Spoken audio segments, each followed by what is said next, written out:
ඇමීබාගේ ඉන්නවා තව එන්ටැමීබා කියලා කෙනෙක්. මොකද්ද නම? එන්ටැමීබා. යන්ටැමීබා හැම නෑ කවුරුත්. එන්ටැමීබා ඉන්නේ මිනිස්සුන්ගේ මහාන්තරයේ. ඒගොල්ලන්ගේ ජීවිතේ ගෙනියන්න ඒගොල්ලන්ට මොකක් ඕනද? මිනිස් මහාන්තරයක් ඕන. මිනිස් මහාන්තරයේ බිත්තියේ කුහරයක් කාගෙන සරලව කිව්වොත් මේ ගුලක් හාරගෙන. ගුලේ තමයි ඌ ඉන්නේ. මතන්න කූ තෝරගන්න තැන්. එතකොට දැන් මොකද වෙන්නේ? දැන් ගුල් හාරනකොට දැන් හිතන්න සාමාන්‍ය මිනිහෙක්ගේ මහාන්තරේ මොකෙක් හරි ගුල් හාරනකොට ඒක මිනිහට සනීපද නැත්නම් ලෙඩක්ද? ඒ ලෙඩක් උට අසනීප වෙනවනේ. ඇමීබට හොඳයි ඒක.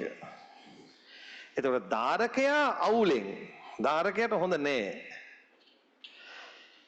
අදාළ ජීවියට හොඳයි. අපි කියනවා එතකොට ඒකට පරපෝෂීතාව. මොකද කියන්නේ ඒකට? පරපෝෂී කියන්නේ සහජීවී දෙයක්. සහජීවී කියන එකෙන් හිතන්න එපා දෙන්නට මාසි වෙනවා කියලා. සහජීවී කියන එකේ තේරුම තව කෙනෙක් ඕන කියන අර්ථය. එතකොට මේ අනිත් කෙනාට හොඳක් වෙන්නත් පුළුවන් නරකක් වෙන්නත් පුළුවන්.